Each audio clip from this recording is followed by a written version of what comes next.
Hello guys, welcome back to my channel yummy food. আমাদের বাড়ির গাছে কাঁঠাল হয়েছে। কাঁঠালটা একদমই বাজে খেতে, মানে না কোনো মিষ্টি না কিচ্ছু। তো আমি ভাবছি কাঁঠালটাকে না ফেলে কিভাবে কাজে লাগানো যায়। কাঁঠালের বীজগুলো তো অবশ্যই রাখবো আমরা, তাছাড়া কাঁঠালটা দিয়ে কি করা যায়। তো চলো আজকে কাঁঠাল দিয়ে একটা দুর্দান্ত রেসিপি বানানো যাক। তো প্রথমেই এখানে আমি কাঁঠালগুলোকে মিক্সিতে আধা ভাঙা করেছি, মানে দেখতেই পাচ্ছ একটু গোটা গোটা রয়েছে, পুরোটা পেস্ট করিনি। এরপরে একটা বাটিতে করে 1 বাটি পরিমাণ ময়দা নিয়ে নিলাম, ওটাকে মাখিয়ে নেব। তারপরে 1 কাপের থেকে একটু কম সুজি দিয়ে দেব।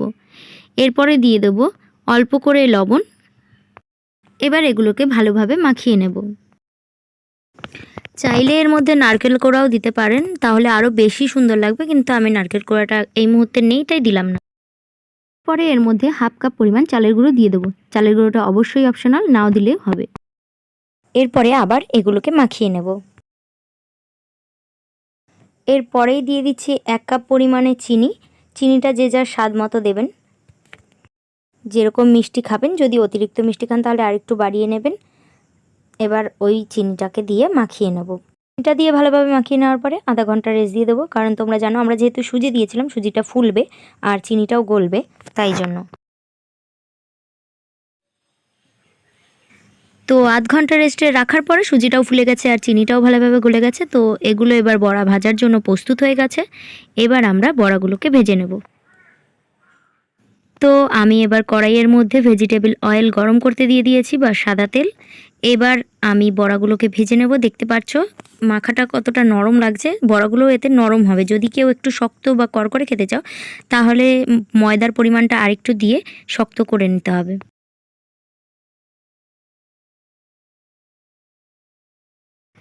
দেখতে পাচ্ছ বড়াগুলো ফুলে উঠছে।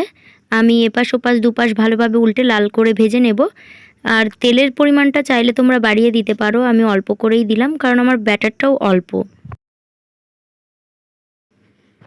বড়াগুলো ভাজা হয়ে গেলে আমি এগুলোকে তেল থেকে তুলে নিচ্ছি।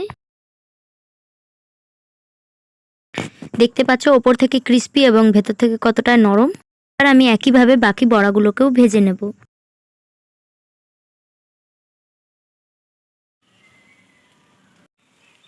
তো তৈরি হয়ে গেল পাকা কাঁঠালের বড়া। দেখে ধরতেই পারবেন না একদম যে কাঁঠালের বড়া হয়েছে না তালের বড়া হয়েছে।